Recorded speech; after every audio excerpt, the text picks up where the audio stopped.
Every child is a blessing, even when the circumstances are difficult. And Mother Teresa has inspired us by her life in serving the most destitute and the most poor to see in every single soul the supreme gift of life from God. And in that way, I think she's inspired many, many people to say yes to life, to say yes to generosity, to say yes to service of the poor and needy. Me and their father were having a tough time, and we got into a big fight, and there was a little abuse. So I didn't feel comfortable being there. So I packed up me and kids and we left.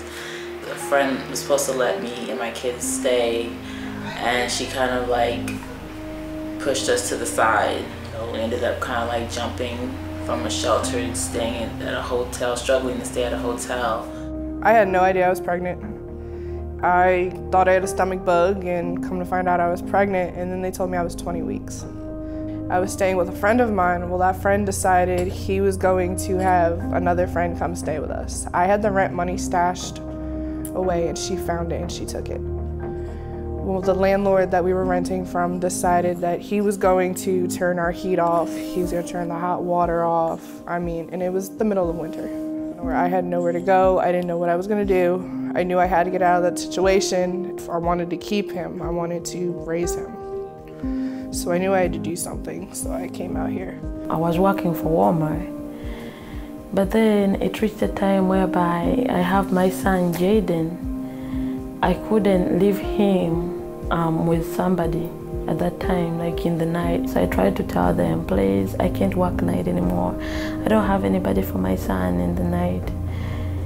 They said, we don't have your space anymore. We don't have any opening in your availability.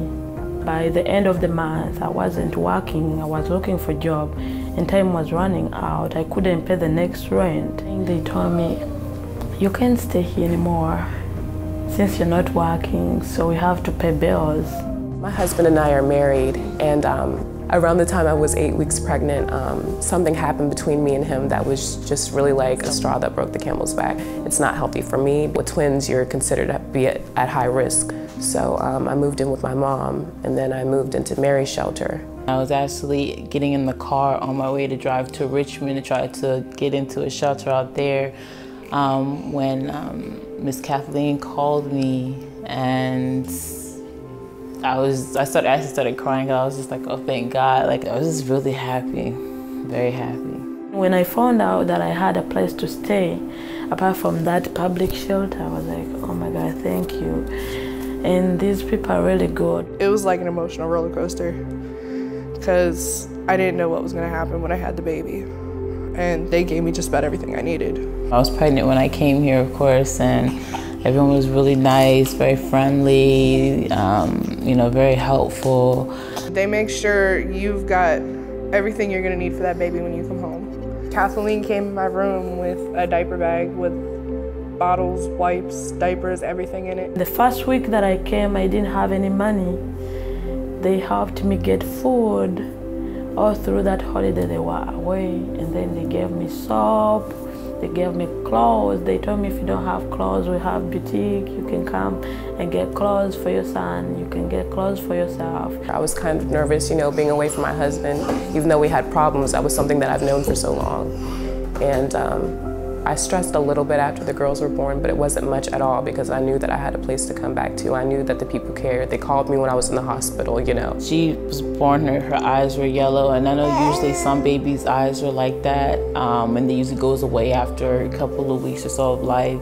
And it took her, having trouble breathing for me to go to the hospital, and they're the scariest experience just because, she was rushed over to a hospital in DC, and they were doing all these tests and plugging her up to all these machines, and her health is very sensitive because they were saying that her liver can fail at any time. She'll be on the transplant list. We just don't know when a liver will become available. So right now everything is kind of on a standstill until she gets her transplant. And even after that, it'll still be very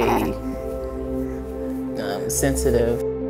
The girl's dad, the little baby, stays in Manassas, but when he found out that I was pregnant, then he just didn't care about anything. When I gave birth to the baby in February, he went ahead and filed for custody for the child.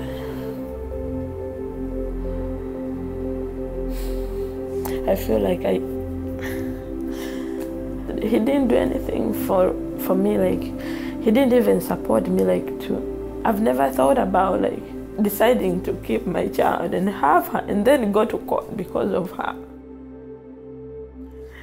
Yeah. A lot of our moms don't have anywhere to go. They're either in abusive relationships or they're homeless or just a bad situation. And we support them by giving them a roof over their head. And every little bit of support that we get helps us to keep going with the mission. I have been volunteering with Mary's Shelter for the last several years as a counselor.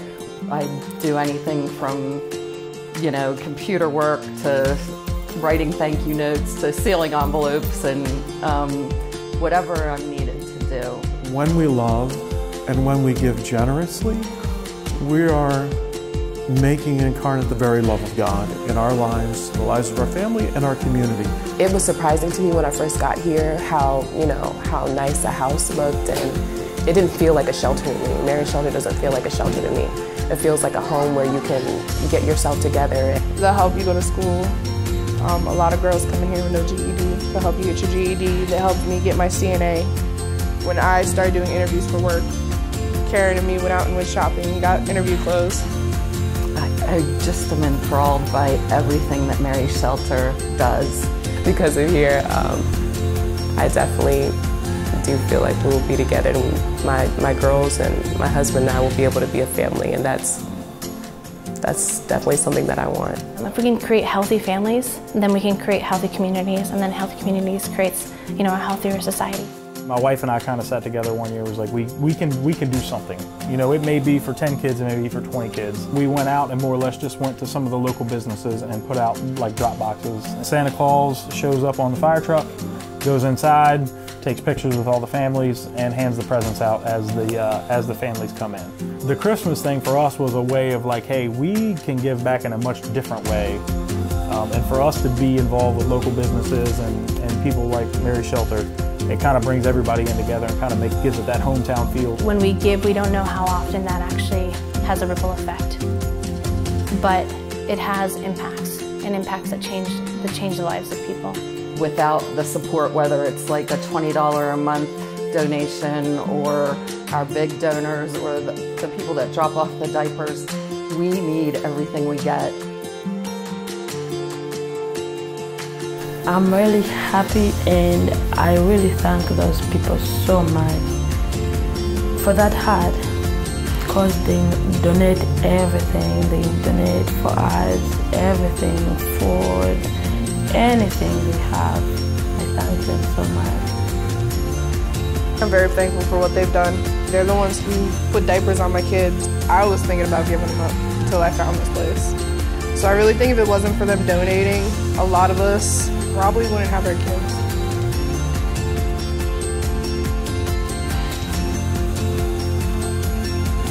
Without, their help and donations, whether it's money, diapers, or anything, like none of this would be possible. And I'd be probably struggling on the street with, a sick child.